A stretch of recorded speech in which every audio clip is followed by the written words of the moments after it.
Healing is connected to so many things. As an entrepreneur, it's very vital for you to heal and go through that journey. I went through my healing journey in 2022, and I will say it was very painful, but it was a very necessary and pivotal point in my life. Being an entrepreneur, you must go through that process, because when you're dealing and serving people and helping people, you don't want to have to carry those burdens or that sorrow or sadness or bitterness, anger, frustration. You need to be able to be patient with people. I found that healing is necessary just to have a peaceful life. You know, when you're not healed, you tend to overspend. It's connected to your money. It's connected to being an entrepreneur. You can become an emotional spender. At one point, I was an emotional spender, whereas to, if I would get frustrated or if I had a bad day or something, rubbed me the wrong way or whatever, or if I was sad, or I would just go out and spend money.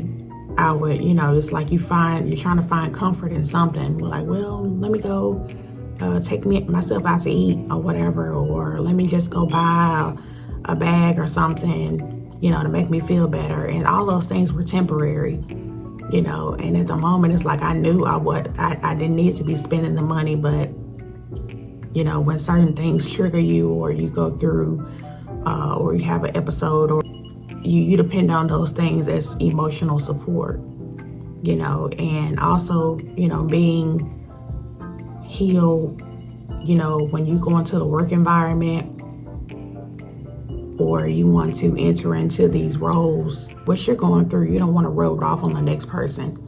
That's why we have so many, mean and hateful, managers, and, we have so many team leads or, CEOs that are bitter, because, they didn't take their time out to heal. People that are in customer service or, any type of position where still they have to interact with other people.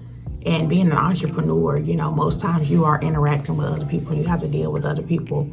That's why I say it's very important for you to take that time out to heal. Whether you need to get counseling, you can go to God in prayer and ask Him to heal your heart. In 2022, I was forced to sit down and go through the last 10 years of my life and find out why I had landed where I had landed. Going through all of that, I realized I was still holding on to a lot of hurt and pain, but I was working so hard to run from it. Used to drink and smoke and do this and do that just to not feel certain things, until the Lord sat me down and was like, look, you need to get through this and realize what your triggers are. You need to realize, where all this animosity is coming from. And once I realized that it was a lot that I had to, peel back, I had to peel back the layers myself. And I realized that I was hurt about a lot of things, being molested, past relationships with men, old friendships, you name it. It's just a lot that I just tried to brush off, and I end up storing that hurt and pain. I didn't really deal with it. A lot of times you'll be mad at that person for something that they did, and they're gone off in the wind. They're not even thinking about you anymore. But we're left with the residue of the situation. So you have to get through that hurt and pain. You have to deal with those emotions. You have to learn what your trigger points are.